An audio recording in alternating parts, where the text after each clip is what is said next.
예수님께 배우는 건강한 마음 집짓기. 튼튼 똑똑 당당 떳떳. 1984년 세계보건기구 WHO에서 건강을 정의하기를 신체적, 정신적, 사회적, 영적으로 온전한 상태라고 말을 했습니다. 이 정의는 예수님의 어린 시절을 설명하는 것 같습니다. 누가복음 2장에 예수는 지혜와 키가 자라가며 하나님과 사람에게 더욱 사랑스러워 가시더라.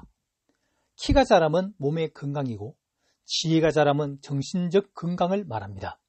사람에게 사랑스러워가면 사회적 건강이고 하나님에게 사랑스러워가면 영적 건강을 말해줍니다. 몸은 튼튼하고 정신은 똑똑하고 인간관계는 당당하고 영적은 떳떳했다는 말입니다.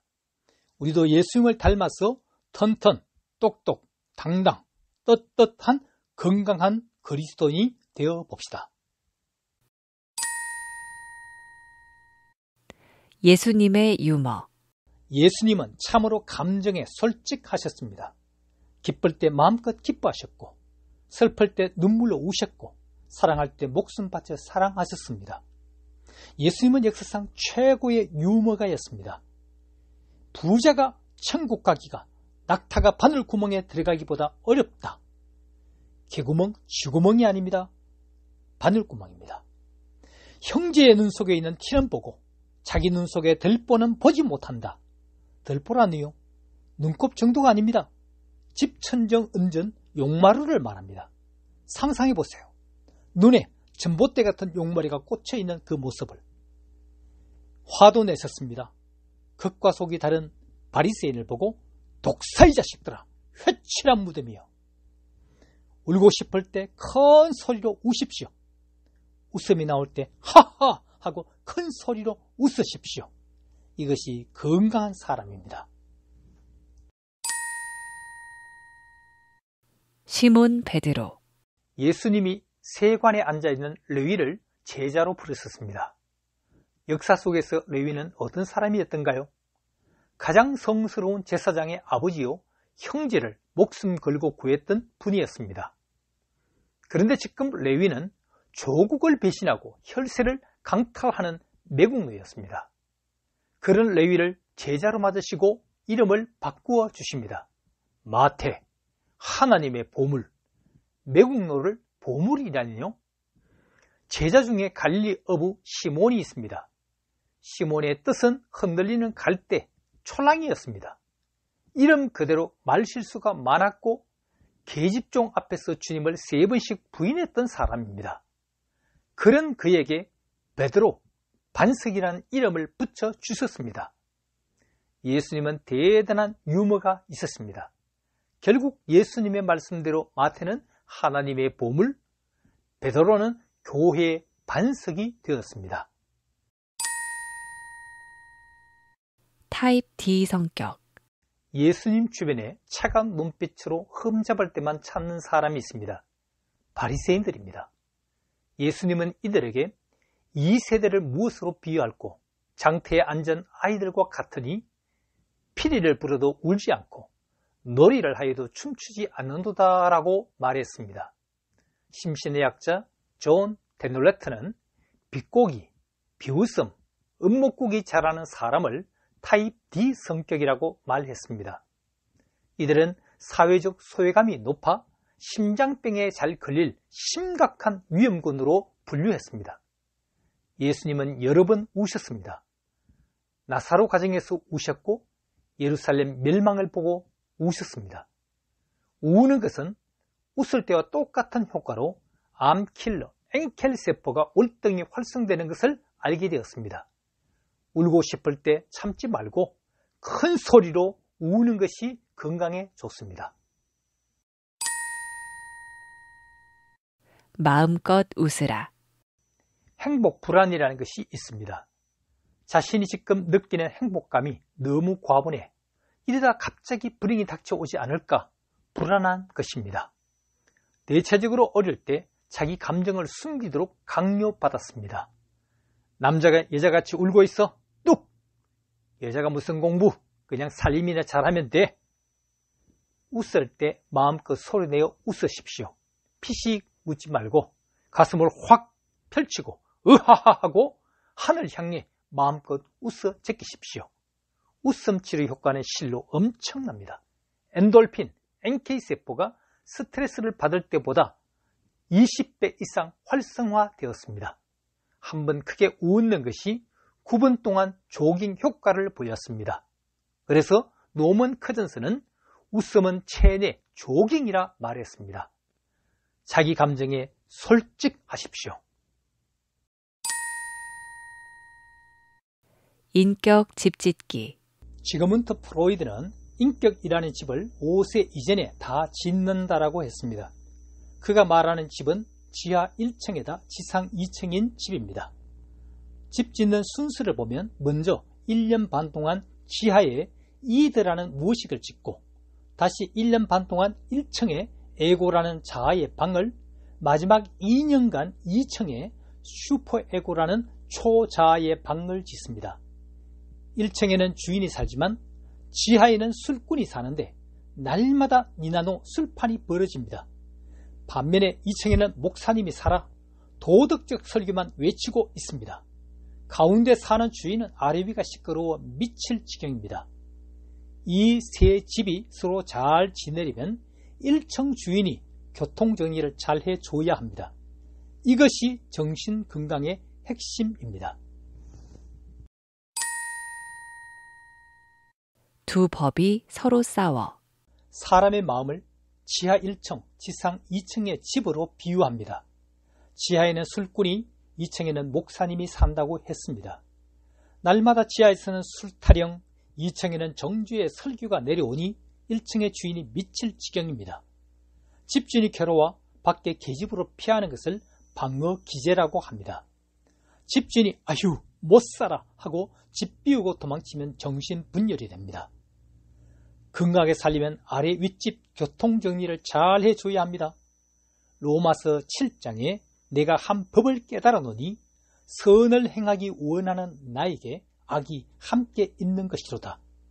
내 지체 속에서 두 법이 서로 싸워 나로 사로잡아 가는 것을 보는도다. 오호라 나는 공고한 사람이로다. 이 사망의 몸에서 누가 나를 건져내랴? 우리 주 예수 그리스도로 말미암아 하나님께 감사하리로다.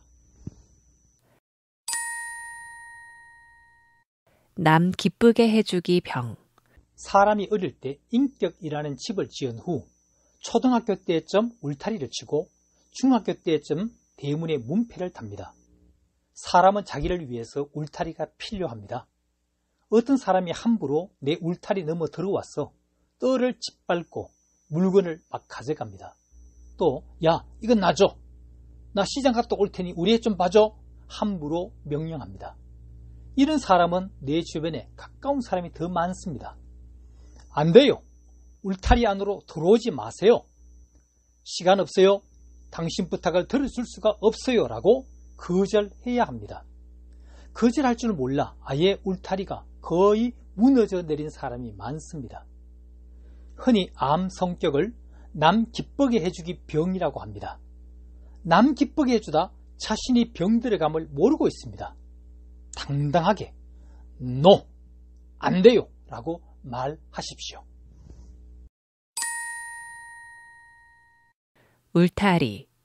헨리 클라우드와 존 타운센트의 울타리라는 책이 있습니다. 부제목이 예라고 해야 할 때 예, 아니라고 해야 할 때 아니 라는 말로 당신의 삶을 주장하라입니다. 예수님께서도 오직 너희 말은 옳다 옳다 아니라 아니라 하라. 이에서 지나는 것은 악으로부터 나느니라고 말했습니다. 남 기쁘게 해주기 병이 있습니다. 예만 하고 아니요 할 줄 몰라 울타리가 약해 허물어져 내린 사람입니다. 결국 남들이 함부로 막 들어오다 보니 담장을 높이 쌓아 올리게 됩니다. 사람을 경계하고 울타리 안에서 혼자 마음 문을 닫고 삽니다. 대부분 환자는 이런 상처가 있습니다. 건강한 울타리는 어떤 것일까요? 담장을 튼튼히 하고 높이는 눈높이 정도입니다. 남이 내 울타리로 들어오겠다면 정중히 당신은 예, 아니요라고 말해 주는 겁니다. 평생 그늘 아래. 성격은 어린 시절의 경험과 관련이 깊습니다. 어린아이는 좋은 것인지 나쁜 것인지 아직 판단할 능력이 없습니다. 가령 부모가 격렬히 싸울 때 아이는 엄마 아빠 싸우지 마세요. 내가 잘못했어요. 라며 웁니다. 아이 잘못이 아닌데도 자기 잘못이라고 판단을 합니다. 이때 아이야 울지 마. 너 때문에 싸우는 게 아니란다. 라는 말을 듣지 못하게 되면 점점 잘못된 신념이 자라나서 평생 무력감의 그늘 아래 살게 되는 겁니다. 성인이 되어 딴 스트레스를 받게 되어도 그때 잘못된 생각이 또 떠오르게 되고 결국 이것이 반복되어 몸의 병까지 만들게 됩니다. 예수님은 누구든지 나의 말을 듣고 행하는 자는 그 집을 반석 위에 지은 지혜로운 사람이라고 말했습니다. 직면하기. 사람의 생각은 마치 미친 개와 같아서 주인의 말을 듣지 않고 멋대로 돌아다닙니다. 생각하지 않으려 해도 자꾸 생각이 떠오릅니다.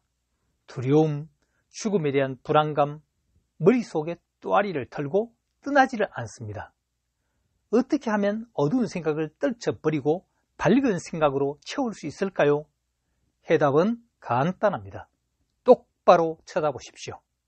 현실을 피하지 말고 직면하는 겁니다. 피하면 오히려 끈질기게 따라다닙니다. 똑바로 쳐다보면 문제는 슬금슬금 피해갑니다.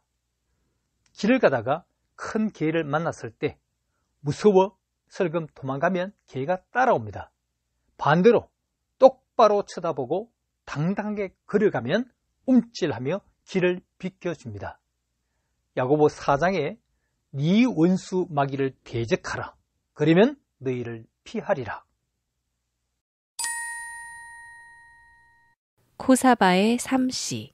뉴욕대 교수 수잔 코바스가 스트레스를 잘 처리해 병에서 회복이 빠른 사람은 헌신, 도전, 통제력이 강하다고 말을 했습니다. 그래서 세 개의 C, 커미트먼트, 챌린지, 컨트롤입니다. 커미트먼트, 헌신이란 맞아, 내가 문제야. 챌린지, 도전이란 그래, 한번 싸워보자, 병에서 이길 거야. 컨트롤, 통제는 이제부터는 나쁜 습관을 내가 고칠 거야 말하는 겁니다. 예수님은 딸이 병들어 찾아온 사마리아 여자를 향해 자녀에게 줄 떡을 개에게 줄 수 없다라며 면전에서 여자를 개라 말을 합니다. 이때 여자는 맞습니다. 제가 개입니다. 그러나 개도 주인의 상에서 떨어지는 부스러기를 먹습니다. 이를 본 예수님이 여자야 네 믿음이 낫게 했다라고 말을 합니다. 인정하고 도전하고 자기를 통제하는 것이 건강회복의 열쇠입니다.